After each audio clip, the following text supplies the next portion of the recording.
The next thing we want to know about Hume's argument regarding miracles is that it's not even really about miracles.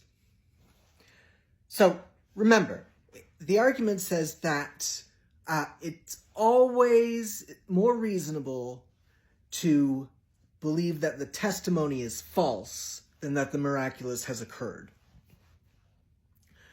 By definition, we don't have experience of miracles happen, and we have experience of testimony being false. So, if it's not really about miracles, well, what do I mean? What's it about? So, for two things. One, it's about testimony. Important. We'll come right back to that. Second, I'll take the second first. Second, it's about the wondrous. It's not because miracles are religious or anything like that Hume is attacking it. He's really talking about testimony at the extreme of believability. Right? And he's defined, right? He's labeled the extreme of believability. So, I don't know. I mean, I've been watching the Mad Hatter going through released government documents and stuff. Fun stuff about UFOs and aliens, you know. UFOs, right? If you identify a UFO, by definition, do we use it that way? I don't think. By definition, a UFO, we don't know what it is. You know, if you identify something as a UFO, there's a contradiction in there, right? So, silly. But, I don't know. You know, I listened to a family friend's alien abduction story once. And it's an interesting story. And, you know, I believed that the person telling me the story was, you know, giving a genuine account of her experience. But that doesn't mean that I think it's more likely that this person got abducted than that I would find out that the testimony was false somehow, right? I mean, I believe the testimony that was given was, like, genuine, but I also, you know, there are bits of it that are a little sketchy, and also, you know, if the person was, tripping, they might have left that out of the story, right? This is also a story of 20 years prior to the telling of it. So, you know, lots of occasions like that. It's not necessarily because of the religious aspect. It's not because of anything having to do with God. Hume is saying, hey, look, if someone tells you something that is so far outside of your experience of the way the world works, as you have no experience of something like that happen, well, you know, you got experience of people telling you things that are false. And you got experience of people telling you things that are false because they're lying to you, trying to deceive you, trying to manipulate you, trying to get money from you, trying to get power from you. And you got experience of people who are telling things that are false to save face. Or you got experience of people telling you things that are false because someone else tricked them. Or because they misunderstood what someone else was saying, right? I mean, we've got lots of occasions.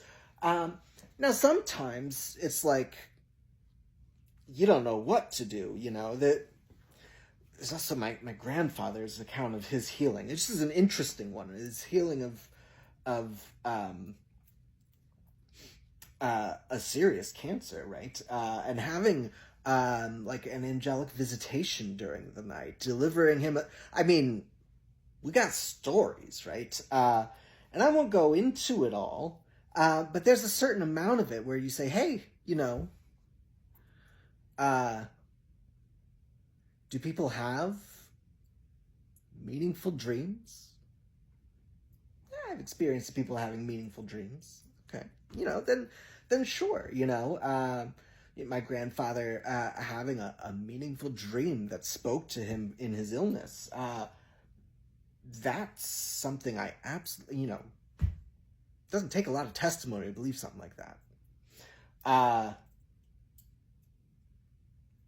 Anyway, I could go on and on and on, but I'll spare you. Let's focus on the testimony element here, though. It's about testimony. Testimony is really important. I mean, if we follow David Hume, about how we learn through the senses, there is a precious few of these matters of fact out there that we experience the truth of, right? That we have the testimony ourselves to speak to their truth. I have lived, 40 years now, and, always at one particular place, right? Each moment I'm at one place, exactly one place. So everywhere else is outside of my experience. If I don't have testimony, there's so little I can know about. So testimony is essential. And Hume points out that people are generally honest. Now, you learn, right? You learn to spot the face-saving lie. As a philosophy professor, you got a student sitting in front of you saying that this paper, that looks exactly like the Wikipedia page, it's just a coincidence, right? I didn't get that from Wikipedia. I didn't get that from the internet at all. I wrote that myself, right? The face-saving lie, you can spot, right?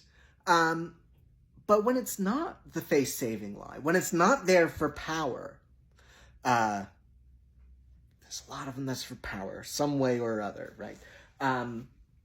People are generally honest, The example I often give in class is, if we're just shooting the shit and you're telling me, how was your weekend? Oh, I was sick last week and I was throwing up. It was awful.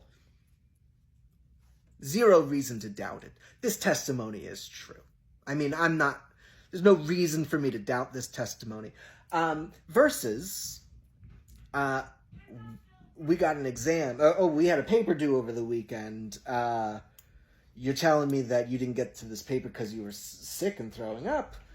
Now, maybe true, maybe not true, but I know that I'm going to doubt the truth of that one much more quickly than I'm going to doubt the truth of just, we're just talking. I'm just telling you my experience.